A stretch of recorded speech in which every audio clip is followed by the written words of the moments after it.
नमस्कार, वंदनाच रेसिपीमध्ये आपले स्वागत आहे। आजची आपली रेसिपी कांदा लसूण विरहित लाल भोपळ्याची उपवासाची भाजी। ही भाजी नवरात्रीच्या उपवासालाही चालते।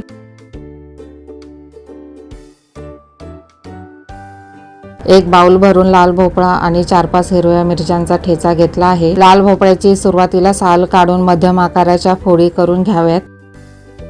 कढईत 2 चमचे तूप गरम करून त्यात 1 चमचा जिरे तडतडू दिले की हिरव्या मिरचीचा ठेचा अर्धा मिनिटभर त्यात परतून घ्यायचा। त्यात लाल भोपळ्याच्या फोडी टाकून चांगले परतून चवीनुसार सेंधव मीठ टाकून त्यावर झाकण ठेवावे। 4 ते 5 मिनिटे कमी गॅसवर वाफेवर भाजी शिजू द्यावी। आवश्यक असल्यास पाण्याचा हबका मारावा किंवा झाकणावर थोडेसे पाणी घालून वाफ येऊ द्यावी। या भाजीत पाणी घालून शिजवायची गरज नाही, भाजीला आपोआप पाणी सुटते। भाजी शिजली की त्यावर तुमच्या आवडीप्रमाणे ओले किंवा सुके खोबरे घालावे किंवा तुम्ही शेंगदाण्याचा कूटही घालू शकता। तयार झाली आपली पौष्टिक व स्वादिष्ट उपवासाची लाल भोपळ्याची भाजी।